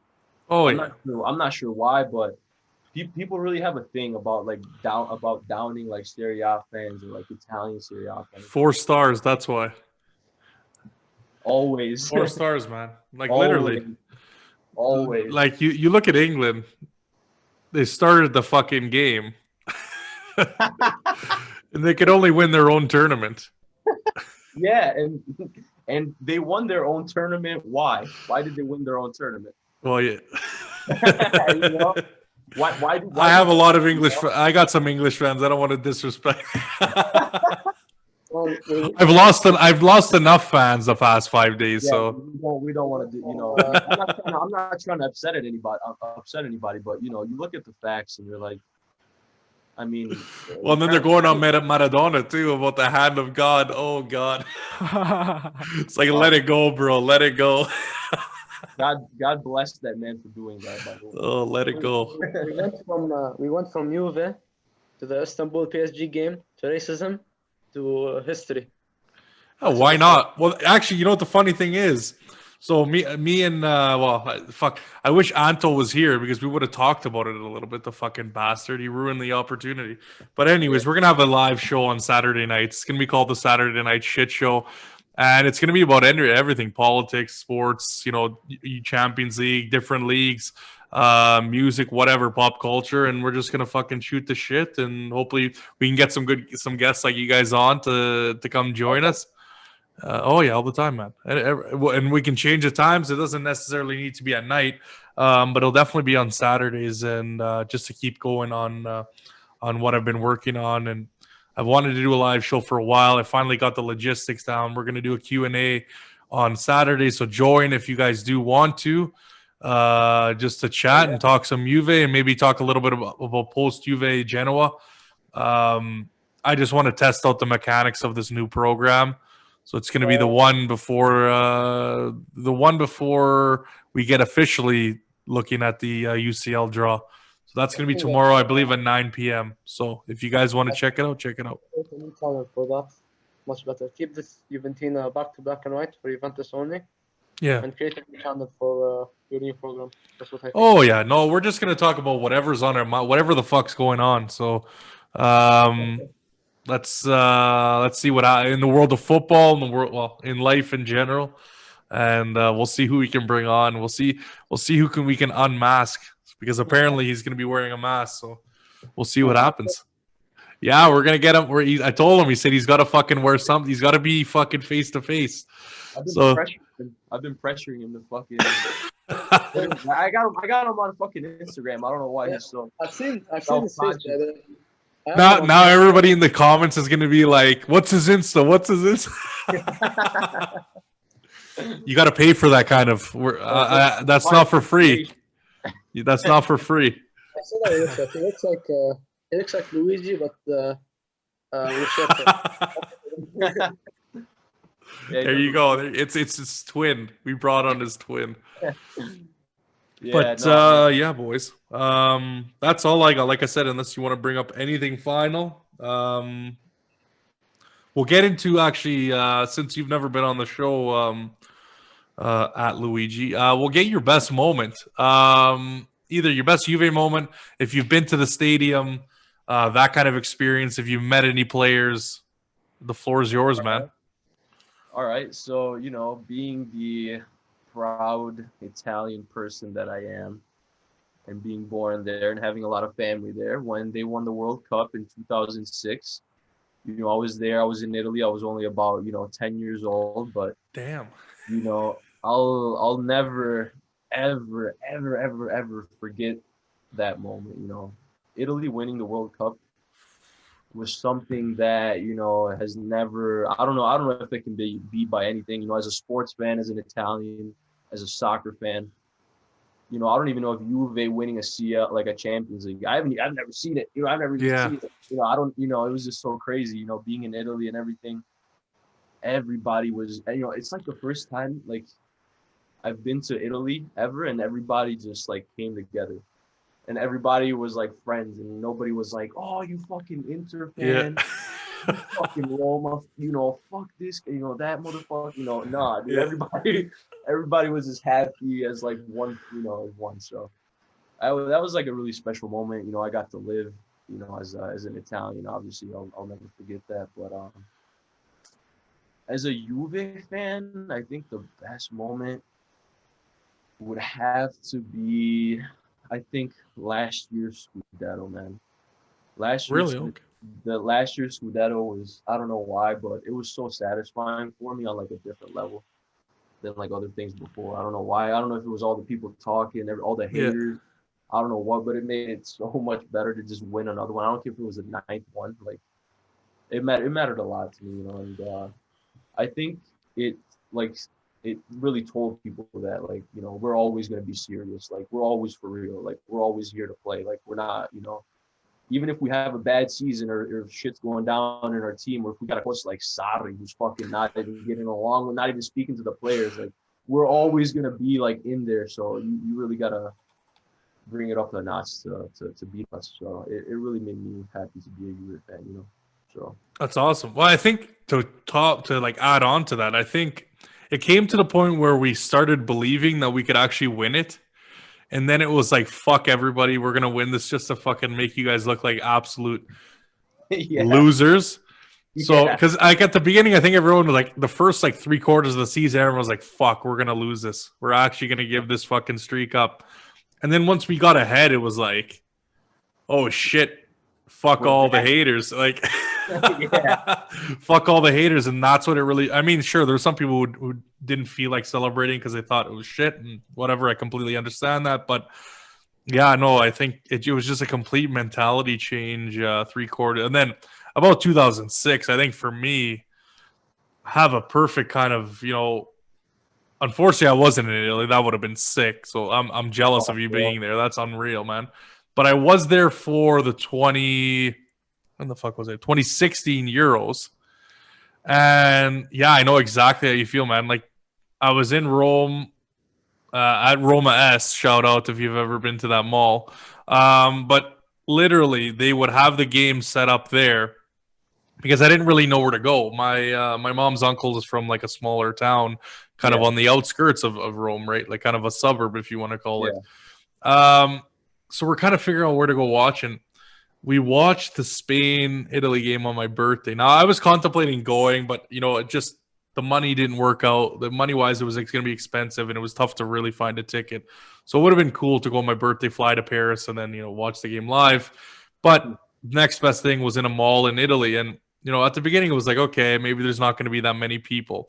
I swear, within 5 minutes of kickoff, this mall was I think it was right beside, if I remember correctly, it was right beside the food court. This fucking place was rocking, man. And then by the time 45 minutes rolled around, I swear to God, this was a fucking curva or something, because literally I could not see. I was I gotta be front row. I'm not missing a fuck. If I'm behind someone, I'm gonna be pissed off. So I literally we're either front row or second row, whatever the fuck it was.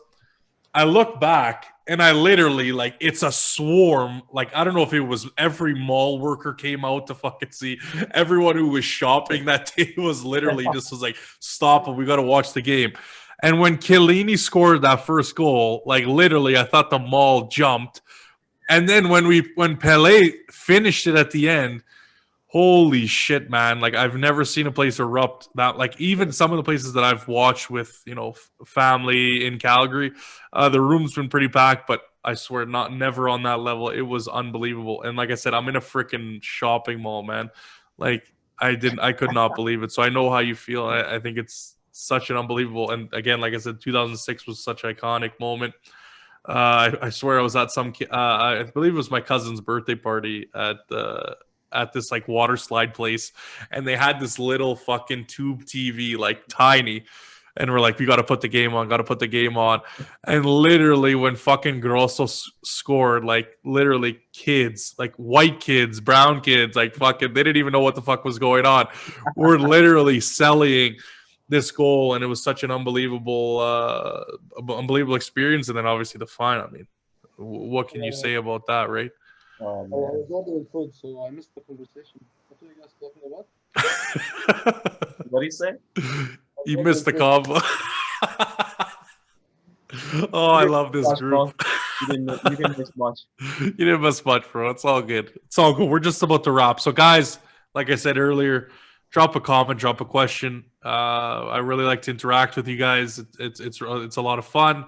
We're gonna get obviously the Q&A. We're gonna talk on Sunday night, 9 p.m. at 4 a.m. my time, or I want to say 12, so noon European time is when the draw heads down. I'm gonna get a live stream going there, and we got a lot of podcasts to do. I want to thank you guys for coming on. Thank you, Mohammed. Thanks, Angelo. Thanks, Max. It's been a lot of fun, guys. And again, you know where to follow: YouTube, Podbean, Spotify, iTunes, Google Podcast. Again, drop a sub, please, if you can. And I don't know if Zoom's going to allow how long this is going to take if Zoom's going to even allow. We're somehow 2 hours, 16 minutes still recording, and I haven't paid a dime. So let's see how that works out. But we're going to get this. We're going to try and get this out to you as quick as possible. But as always, guys, fino alla fine, forza Juventus. Ciao, ciao. Thank you for watching. Peace.